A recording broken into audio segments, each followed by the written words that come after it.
না ঠিক আছে কথা হলো যে ওনাকে সরাসরি দেখবার সুযোগ নাই, আমার সাথেও দেখা হয়নি, কিন্তু আমি ডাক্তারদের সাথে কথা বলে যেটা বুঝেছি বর্তমান সময়ে তার ব্যাপারে সর্বশ্রেষ্ঠ বা সর্বোচ্চ কেয়ার নেওয়া হচ্ছে। দেশ বিদেশের ডাক্তাররা প্রায় যারা নামকরা এই বিষয়ে তারা সবাই তাকে নিবিড়ভাবে পর্যবেক্ষণ করছেন। অলমোস্ট ধরেন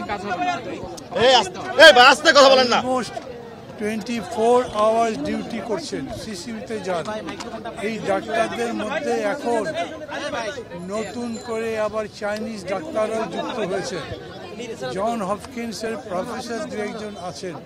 সবাই মিলে দেখবার পরে তারা আমাকে যা বলেছেন তা হচ্ছে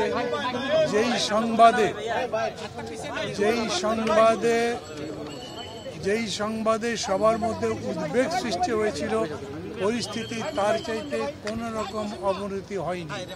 উনি স্টেবল আছেন। তারা কোনো আশাবাদের কথা বলছেন না, কিছু বলছেন না, কিন্তু বলছেন গত কয়েকবারের মতো যেরকম তিনি খুবই ক্রিটিক্যাল অবস্থা থেকেও আবার ফিরে এসছেন, উনি ক্রিটিক্যাল অবস্থা থেকে স্টেবল হয়েছেন।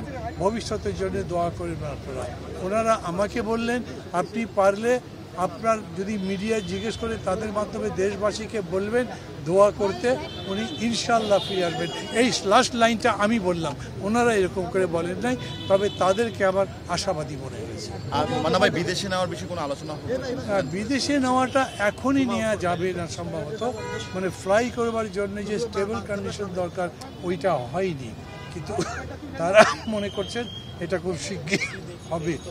আর বিদেশে যাবার জন্য যে প্রস্তুতিগুলো নিতে হয় সেই প্রস্তুতিগুলো তারা নিয়ে রেখেছেন, তাই আমাকে বলবেন। কোন দেশে?